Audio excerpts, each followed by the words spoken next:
ನಮಸ್ಕಾರ friends, welcome to my channel. ನಾನು Ashwini Malnad. Friends, ಹೊರಗಡೆ ತುಂಬಾ ಮಳೆ ಬರ್ತಾ ಇದೆ. ನೋಡಿ ಹೆಂಗೆ ಬರ್ತಾ ಇದೆ, ಎಷ್ಟು ಜೋರಾಗಿ ಬರ್ತಿದೆ. ಗಾಳಿ ಕೂಡ ತುಂಬಾ ಬರ್ತಾ ಇತ್ತು. ಇವಾಗ ಮರ ಎಲ್ಲ ತುಂಬ, ಆ ತೆಂಗಿನ ಮರ ಎಲ್ಲ ತುಂಬಾ ಅಲ್ಲಾಡ್ತಿತ್ತು. ಇವಾಗ ಫುಲ್ಲು ಜೋರು ಆದಮೇಲೆ ಮಳೆ ಸ್ವಲ್ಪ ಸ್ಟಾಪ್ ಆಗಿದೆ. ತುಂಬ ಮಳೆ ಬರ್ತಾಯಿತ್ತು ನಮ್ಮ ಮನೆ ಹತ್ರ. ನೋಡಿ ಎಷ್ಟು ನೀರು ಬರ್ತಿದೆ ಅಲ್ಲ. ಇಂಥ ಟೈಮಲ್ಲಿ ಏನಾದರೂ ಬಿಸಿ ಬಿಸಿಯಾಗಿ ಕಾಫಿ ಜೊತೆಗೆ, ಇದು ಸಂಜೆ ಬರ್ತಾ ಇರೋದು ಮಳೆ, ಕಾಫಿ ಜೊತೆಗೆ ಬಿಸಿ ಬಿಸಿಯಾಗಿ ಏನಾದರೂ ಮಾಡ್ಕೊಂಡು ತಿಂದರೆ ಚೆನ್ನಾಗಿರುತ್ತಲ್ವ.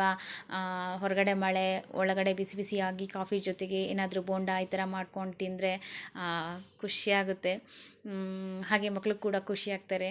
ಅದಕ್ಕೋಸ್ಕರ ನಾನು ಗರಿಗರಿ ಆಗಿರೋ ಅಕ್ಕಿ ಬೋಂಡ ಮಾಡೋಣ ಅಂತ ಹೇಳಿ ರೆಡಿ ಮಾಡ್ಕೊಂಡಿದ್ದೀನಿ. ಹಾಗೆ ಅಕ್ಕಿ ಬೋಂಡಕ್ಕೆ ನಾನು ಪುದೀನ ಮತ್ತು ಕೊತ್ತಂಬರಿ ಸೊಪ್ಪು, ಹಸಿಮೆಣಸು, ಜೀರಿಗೆ, ಹಾಗೆ ಬೆಳ್ಳುಳ್ಳಿ, ಹಾಗೆ ಈರುಳ್ಳಿ ಮತ್ತು ಸೌತೆಕಾಯಿ ಇಷ್ಟನ್ನು ಎಲ್ಲ ಕಟ್ ಮಾಡಿ ಇಟ್ಕೊಂಡಿದ್ದೀನಿ. ಈ ಒಂದು ಸೈಡಲ್ಲಿ ಕೊತ್ತಂಬರಿ ಸೊಪ್ಪು ಮತ್ತು ಹಸಿಮೆಣಸು ಕಟ್ ಮಾಡಿ ಇಟ್ಕೊಂಡಿದ್ದೀನಲ್ಲ, ಅದು ಅಕ್ಕಿ ಹಿಟ್ಟಿನ ಜೊತೆ ಹಾಕಲಿಕ್ಕೆ. ಇನ್ನು ಮಿಕ್ಕಿದೆಲ್ಲ ಹಾಗೆ ಒಂದು ಚಟ್ನಿ ಮಾಡಬೇಕು. ಇದಕ್ಕೆ ಟೊಮೆಟೊ ಚಟ್ನಿ ಮಾಡಬೇಕು, ತುಂಬಾ ಚೆನ್ನಾಗಾಗುತ್ತೆ. ಅದಕ್ಕೋಸ್ಕರ ರೆಡಿ ಮಾಡ್ಕೊಂಡಿರೋದು. ನಾನು ಇಲ್ಲಿ ಕೊತ್ತಂಬರಿನ ಮತ್ತು ಪುದೀನ ಸೊಪ್ಪನ್ನು ಎರಡನ್ನೂ ಒಟ್ಟಿಗೆ ಕಟ್ ಮಾಡಿ ಇಟ್ಕೊಂಡಿದ್ದೀನಿ. ಹಾಗೆ ಒಂದು ತವಾಕ್ಕೆ ಸ್ವಲ್ಪ ಆಯಿಲ್ ಹಾಕಿ, ಅದಕ್ಕೆ ಜೀರಿಗೆ ಮತ್ತು ಬೆಳ್ಳುಳ್ಳಿನ ಸಣ್ಣದಾಗಿ ಕಟ್ ಮಾಡಿ ಇಟ್ಕೊಂಡಿದ್ದೆ, ಅದನ್ನು ಕೂಡ ಹಾಕಿ ಸ್ವಲ್ಪ ಫ್ರೈ ಮಾಡಿ. ನಾನು ಒಂದು ದೊಡ್ಡ ಟೊಮೆಟೊ ತೊಗೊಂಡಿದ್ದೆ, ಅದನ್ನು ಒಂದು 4 ಪೀಸಸ್ ಮಾಡಿ ಈ ಥರ ಎಣ್ಣೆ ಮೇಲೆ ಇಟ್ಟಿದ್ದೀನಿ. ಆಮೇಲೆ ಸ್ವಲ್ಪ ಉಪ್ಪು ಹಾಕಿ ಅದನ್ನು ಸಣ್ಣ ಉರಿಯಲ್ಲಿ ಒಂದು ಸೈಡ್ ಬೇಯಿಸಬೇಕು. ಅದಾಗಿದ ನಂತರ ಮತ್ತೆ ಅದನ್ನು ಮುಚ್ಚಿಟ್ಟು ಬೇಯಿಸಬೇಕು. ನಂತರ ತೆಗೆದುಬಿಟ್ಟು ಇನ್ನೊಂದು ಸೈಡ್ ಬೇಯಿಸಬೇಕು. ಈ ಥರ ಒಂದು 4 ಅಂದರೆ ಒಂದು 3 ಅದು ಸಿಪ್ಪೆ ಎಲ್ಲ ಎದ್ದು ಬರೋ ರೀತಿ ಒಂದು 4 ಕಡೆನೂ ಬೇಯಿಸ್ಕೋಬೇಕಾಗುತ್ತೆ. ಈ ಸಿಪ್ಪೆ ಇರೋ ಕಡೆನೂ ಕೂಡ ಬೇಯಿಸ್ಕೋಬೇಕಾಗುತ್ತೆ. ಒಂದು 2 ನಿಮಿಷ ಬೇಯಿಸ್ಕೋಬೇಕಾಗುತ್ತೆ ಸಣ್ಣ ಉರಿಯಲ್ಲಿ. ಸಿಪ್ಪೆ ನೀಟಾಗಿ ಎದ್ದು ಬರುತ್ತೆ ಮೇಲೆ, ಅಲ್ಲಿವರೆಗೂ ಈ ಥರ ಬೇಯಿಸ್ಕೋಬೇಕು. ಉಪ್ಪು ಹಾಕೋದ್ರಿಂದ ಸ್ವಲ್ಪ ಬೇಗ ಬೇಯುತ್ತೆ ಅಂತ. ನೋಡಿ, ಈ ಥರ ತಿರುಗಿಸಾಕಿ ಬೇಯಿಸ್ತಾ ಇದ್ದರೆ ಬೇಗ ಬೆಂದೋಗ್ಬಿಡುತ್ತೆ. ಹಾಗೆ ನೋಡಿ, ಸಿಪ್ಪೆ ಎಷ್ಟು ನೀಟಾಗಿ ಎದ್ದು ಬಂದಿದೆ ಅಂತ. ಆರಾಮಾಗಿ ತೆಗಿಬೋದು ಹೀಗೆ. ನಾನಿಲ್ಲಿ ಸ್ವಲ್ಪನೇ ಬೋಂಡ ಮಾಡಿರೋದ್ರಿಂದ ಚಟ್ನಿಗೆ 1 ಟೊಮೆಟೊ ಅಷ್ಟೇ ಸಾಕಾಗ್ತಿತ್ತು ನನಗೆ. ಜಾಸ್ತಿ ಬೇಕು ಅಂತ ಅಂದರೆ ಇನ್ನೂ 1-2 ಟೊಮೆಟೊನೂ ಹಾಕೋಬೋದು. ಜ್ಯೂಸಿಯಾಗಿ ಚೆನ್ನಾಗಿ ಬರುತ್ತೆ. ಹಾಗೆ ಬೋಂಡ ನಾನೊಂದು ಸ್ವಲ್ಪ ಮಾಡಿರೋದ್ರಿಂದ ಇದು ನಮಗೆ ಸಾಕಾಗುತ್ತೆ ಅಷ್ಟೇ. ನೋಡಿ, ಸಿಪ್ಪೆನೆಲ್ಲ ನೀಟಾಗಿ ಎಲ್ಲ ಪೀಸಸ್ಸಿಂದ ತೆಗೆದ್ಬಿಟ್ಟು ಆಮೇಲೆ ಈ ಟೊಮೆಟೊನ ಸಣ್ಣದಾಗಿ ಸ್ಮ್ಯಾಶ್ ಮಾಡ್ಕೋಬೇಕು. ಚೆನ್ನಾಗಿ ಸ್ಮ್ಯಾಶ್ ಮಾಡ್ಕೊಬೇಕು ಫುಲ್ಲು. ಅಂದರೆ ತುಂಬ ಹಣ್ಣಾಗಿರೋ ಟೊಮೆಟೊ ಹಾಕ್ಕೊಂಡ್ರೆ ಚೆನ್ನಾಗಿ ಸ್ಮ್ಯಾಶ್ ಆಗುತ್ತೆ.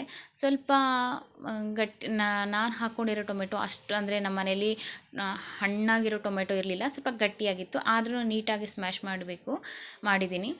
ಅದಾಗಿದ ನಂತರ ಒಂದು ಸ್ವಲ್ಪ ಖಾರದ ಪುಡಿ, ನಮಗೆ ಎಷ್ಟು ಖಾರ ಬೇಕು ನೋಡಿಕೊಂಡು, ಒಂದು ಸ್ವಲ್ಪ ಉಪ್ಪು, ಇಷ್ಟನ್ನು ಹಾಕಿ ಸ್ವಲ್ಪ ಫ್ರೈ ಮಾಡಬೇಕು. ಇದಾಗಿದ ನಂತರ ಅದಕ್ಕೆ ಇನ್ನೊಂದು ಸ್ವಲ್ಪ ನೀರು ಹಾಕಬೇಕು, ಯಾಕಂದರೆ ಫುಲ್ ಡ್ರೈ ಆದರೆ ಚೆನ್ನಾಗಿರೋದಿಲ್ಲ. ಹಾಗಾಗಿ ಚಟ್ನಿ ಸ್ವಲ್ಪ ಗ್ರೇವಿ ಥರ ಇರಬೇಕಲ್ವ, ಹಾಗಾಗಿ ಇಷ್ಟಾಗಿ ತಿರುಗಿಸಿ ಒಂದು 2 ನಿಮಿಷ ಬೇಡ, 1 ನಿಮಿಷ ಸ್ವಲ್ಪ ಕುದಿಯೋದಕ್ಕೆ ಬಿಡಬೇಕು.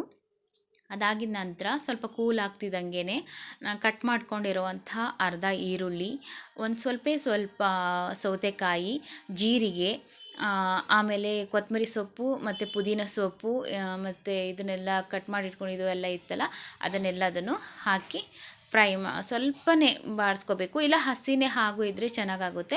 ಒಂದೇ ಬೌಲ್ಗೆ ಏನಕ್ಕಾದರೂ ಎತ್ತಿಟ್ಕೊಂಡ್ರೆ ಆಯಿತು ಅಷ್ಟೇ. ಹಸಿಯಾಗಿದ್ರೇ ಚೆನ್ನಾಗಿರುತ್ತೆ. ಹಾಗೆ ಇಲ್ಲಿ ಅಕ್ಕಿ ಬೋಂಡ ಆಗಿರೋದ್ರಿಂದ ನಾನು ಅಕ್ಕಿನ ಬೆಳಗ್ಗೆನೇ ನೆನೆ ಹಾಕಿಟ್ಕೊಂಡಿದ್ದು ಅದೊಂದು 4-5 ಅವರ್ಸ್ ಜಾಸ್ತಿನೇ ನೆಂದಿತ್ತು. ಆಮೇಲೆ ಅದನ್ನು ಇವಾಗ ಒಂದು ಜಾರ್ಗೆ ಹಾಕಿ ನೀಟಾಗಿ ನೈಸಾಗಿ ದೋಸೆ ಹಿಟ್ಟಿನ ಹದಕ್ಕೆ ರುಬ್ಕೊಂಡಿದ್ದೀನಿ. ಹಾಗೆ ಇದಕ್ಕೆ ಒಂದು ಆಲೂಗಡ್ಡೆ, ನಾನು ಒಂದು 2 ಸಣ್ಣ ಮೀಡಿಯಮ್ ಸೈಜ್ದು ಆಲೂಗಡ್ಡೆನ ಬೇಯಿಸಿ ಇಟ್ಕೊಂಡಿದ್ದೆ. ಆ ಆಲೂಗಡ್ಡೆನೂ ಕೂಡ ನೀರು ಹಾಕ್ತೇನೆ, ಹಾಗೇ ರುಬ್ಕೊಂಡಿದ್ದೆ. ದೋಸೆ ಹಿಟ್ಟಲ್ಲಿ ಜಾಸ್ತಿ ನೀರು ಹಾಕ್ಕೊಂಡು ರುಬ್ಕೊಂಡಿದ್ರೆ ಆಲೂಗಡ್ಡೆಗೆ ನೀರು ಹಾಕ್ತೇನೆ ರುಬ್ಕೋಬೇಕು.